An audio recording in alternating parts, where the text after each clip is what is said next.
L'émission Carnet de route se place au croisement des cultures chinoises et non chinoises en vous ouvrant les portes d'une Chine multiculturelle. Rubrique tourisme et culture décrypte pour vous les traditions ancestrales et les tendances plus actuelles.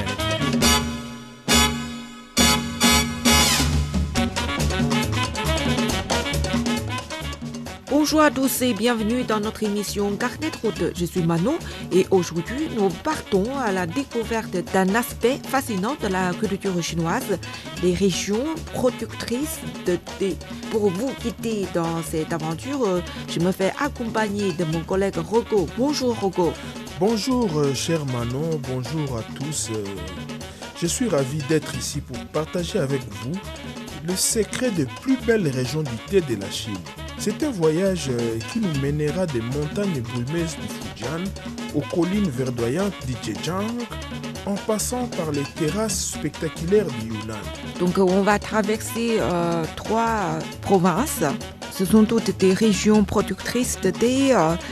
La province du Fujian, la province du Yunnan et la province du Zhejiang. Chaque région possède non seulement ses propres variétés de thé, mais aussi ses traditions et son art de vivre. Et Rogo, pouvez-vous nous expliquer pourquoi ces régions sont si spéciales? Alors, ce qui rend ces régions uniques, c'est d'abord leur histoire millénaire. Le thé est cultivé en Chine depuis plus de 3000 ans. Et certains des théiers que nous verrons sont plusieurs fois centenaires. Mais ce qui fascine particulièrement les visiteurs étrangers, Manon, c'est l'harmonie entre l'homme et la nature que l'on découvre dans ces régions. À vous entendre, un tableau présente devant nous des montagnes entières couvertes de théiers, des temples anciens nichés dans la brume, des villages traditionnels où le rythme de vie est encore dicté par la culture du thé. Le matin, on part aux montagnes pour recueillir les feuilles de thé.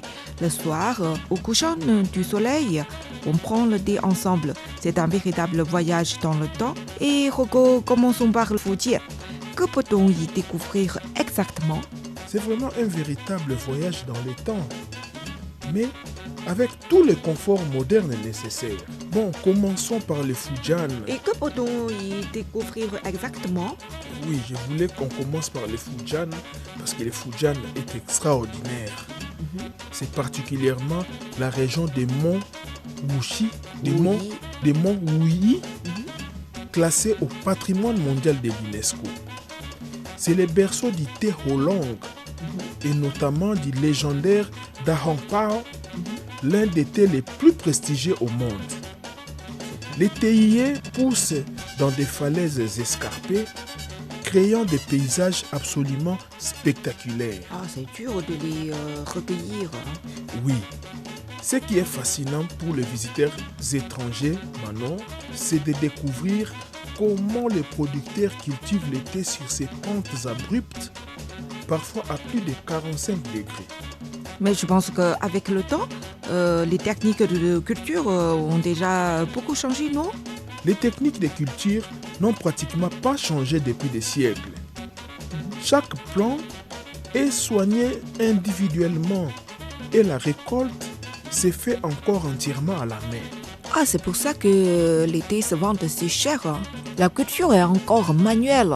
Pour connaître exactement le processus de culture, si on voulait rendre visite à une plantation, comment se déroule concrètement la visite d'une plantation? Une journée type commence très tôt, vers 6 heures du matin. Ah, c'est tôt que ça? Oui, et vous savez, pourquoi? À cette heure-là ou à ces heures-là, on peut profiter de la lumière matinale et de la fraîcheur. C'est le moment où la brume se dissipe lentement, offrant des opportunités photographiques exceptionnelles. De nombreux photographes professionnels viennent spécialement pour capturer ces moments magiques. Ah, d'accord. On commence tout de suite pour recueillir les thés, les feuilles de thé? Non. Il faut commencer d'abord par une petite randonnée à travers les plantations. Là, vous faites accompagner d'un guide local. Pourquoi? Qui vous explique. Ah oui, Oui. c'est vrai. C'est pas évident qu'on Oui, connaisse pour toutes, avoir des explications sur les différentes variétés de théiers et leurs caractéristiques. Et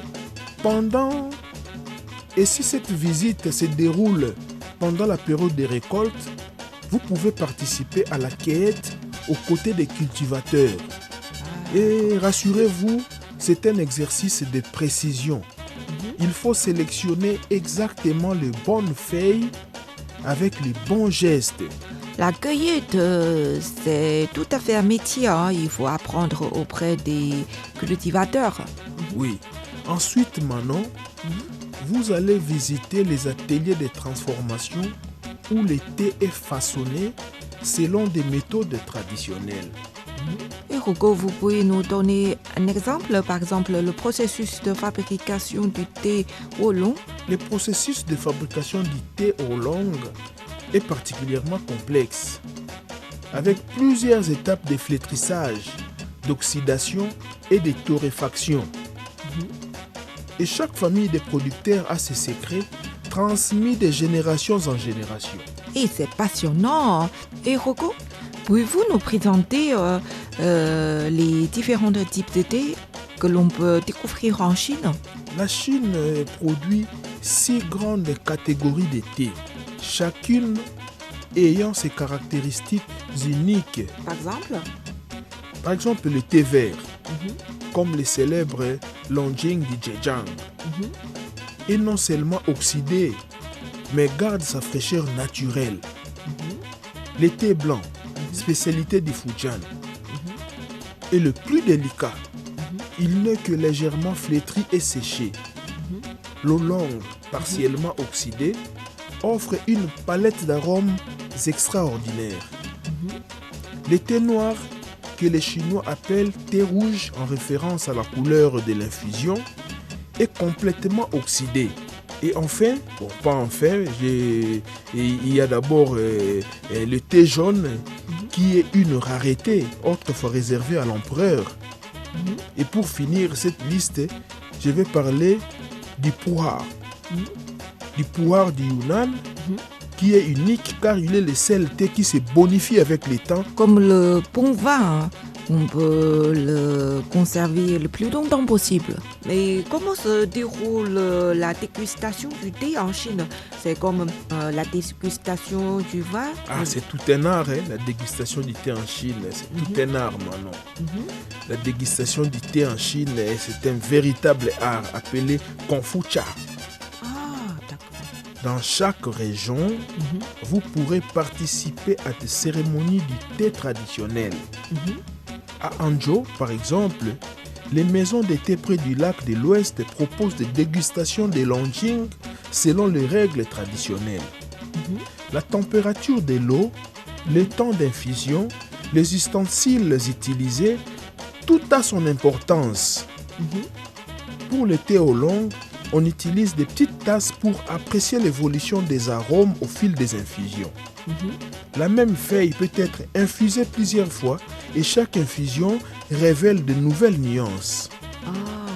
D'accord. Donc pour chaque thé, on a de différentes façons de dégustation. C'est tout un art de vivre. Hein. Je pense qu'il vaut mieux adopter un guide pour nous expliquer.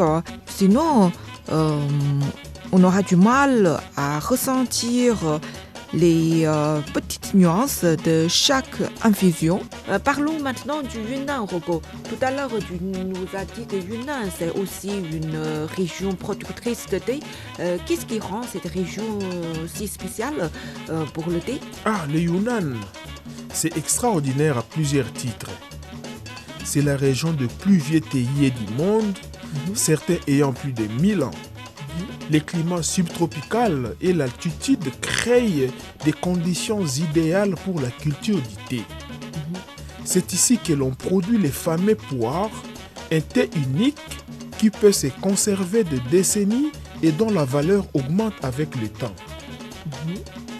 La ville du pu'er est fascinante avec son musée du thé et son marché aux thés anciens. Vous pouvez y voir des galettes de pu'er vieilles, de plusieurs décennies, certaines valant de fortune. Les montagnes environnantes, avec leurs villages de minorités ethniques et leurs anciennes plantations, offrent des paysages inoubliables. Ah, d'accord. Et comment s'organise la visite de ces différentes régions? Oh, la Chine dispose d'excellentes infrastructures de transport. Manon, Oui, c'est ça. de Beijing à Shanghai, vous pouvez rejoindre facilement Hangzhou par train à grande vitesse. Ça va pas prendre beaucoup de temps. Hein. Non, Et pour le Fujian et le Yunnan? oui, l'avion, en ce qui concerne peu ce loin, hein. trajet-là, je recommanderais l'avion Ah, en raison des distances. mhm. Et puis, une fois sur place, je conseille de prendre des guides locaux qui connaissent bien les plantations et peuvent vous introduire auprès des producteurs. Ah, ça nous fait gagner du temps. Hein. Et pour l'hébergement, quelles sont les options dans ces régions? Elles sont variées et souvent très authentiques. Dans les monts Wuyi, je conseille les petites auberges traditionnelles avec vue sur les plantations. Ah, on peut voir les théières à Oui. travers les fenêtres. Oui, Génial. oui. Certaines sont d'anciennes maisons de maîtres d'été rénovées. À Hangzhou, vous trouverez des hôtels boutiques élégants près du lac de l'Ouest. Dans les Yunnan, l'expérience la plus intéressante est de séjourner dans les villages des minorités ethniques. Et je me souviens encore que les familles locales proposent également des hébergements simples mais authentiques. C'est également une excellente façon de découvrir leurs relations ancestrales avec le thé. Le thé est lié fortement avec leur vie quotidienne. Et maintenant, parlons budget, un sujet qui préoccupe la plupart d'entre nous. Et combien faut-il prévoir pour un tel voyage pour découvrir la variété de thé en Chine, Rocco? Vous savez, pour un circuit par exemple de 12 jours, il faut compter entre 2500 et 3000 euros. C'est justement pour Par les personne. transports. Par personne. Non, pas justement pour le transport. Cette somme inclut les vols intérieurs, l'hébergement et les activités. Les dégustations de thé sont généralement gratuites dans les plantations, mais il faut toujours prévoir un petit budget pour l'achat de thé. Les prix peuvent varier énormément, de quelques euros pour un thé courant à plusieurs centaines d'euros pour des thés exceptionnels. À plusieurs centaines d'euros pour des thés exceptionnels. Oui, Vous avez les choix, hein? Ça dépend de votre budget et ça dépend de votre goût. Ah, d'accord. et pour le repas, il n'y a pas trop sans faire. Les repas sont abordables, environ 10 à 15 euros par personne. Et chaque région a ses spécialités culinaires qui s'accordent parfaitement avec leur thé. Parfait. Les spécialités culinaires s'accordent avec les thés. Et quelle est la meilleure période pour effectuer ce voyage, Rocco? Le printemps, d'avril à mai, est considéré comme la période idéale. C'est la saison de la première récolte, la plus prestigieuse, notamment pour les Longjing. Ah, d'accord. Les paysages en cette période-là sont magnifiques avec les jeunes pousses d'été et le climat est agréable. Pendant cette période, on va assister à la cueillette du thé. Oui. L'automne de septembre à octobre est également une excellente période. Les températures sont douces et c'est la saison de la récolte d'automne qui donne des thés aux saveurs plus douces et plus rondes. Ah, d'accord. Et Rocco, avez-vous des conseils pratiques pour nos auditeurs? Oui, Il y a quelque chose à retenir? oui, plusieurs points à retenir. D'abord, je dirais à nos auditeurs qui ont cet sentiment ou ce besoin d'aller cueillir quelques thés, de ne pas hésiter à goûter différents thés. Une fois sur place, même ceux que vous ne connaissez pas. Chaque région a ses spécialités, comme je l'ai dit tantôt, et ses méthodes de préparation uniques. Il faut aussi apprendre quelques termes de base liés au thé en chinois. Cela facilitera les échanges avec les producteurs. Prendre son temps pour observer les cérémonies de thé. Est-ce qu'on peut poser des questions? Et ne pas hésiter à poser des questions. Les maîtres de thé sont généralement ravis de partager leurs connaissances. Pour les achats, il est toujours préférable de se méfier des prix trop bas pour des thés réputés. Un bon Hong Pao ou un pu'er âgé ne peuvent pas être bradés. D'accord. Voilà, donc privilégiez les producteurs recommandés par votre guide. Un dernier conseil pour conclure, Coco, Le plus pour notre voyage de thé? Oui, Manon. Le plus important, c'est de prendre son temps. La culture du thé en Chine est intimement liée à la philosophie du ralentissement, de l'observation et de l'appréciation du moment présent. Comme disent les Chinois, Pinja Zhou Pinjie Shang. Ah oui, c'est vrai, déguster le thé, c'est comme déguster la vie. Merci infiniment, Rocco, pour ce merveilleux voyage à travers les terroirs du thé chinois. Je suis sûre que nos auditeurs ont maintenant envie de découvrir ces trésors par eux-mêmes. Merci à vous, cher Manon, pour ce moment de partage. Le thé est véritablement une porte d'entrée privilégiée vers la culture chinoise. Chaque tasse raconte une histoire millénaire et invite au voyage. Et voilà qui conclut notre voyage d'aujourd'hui.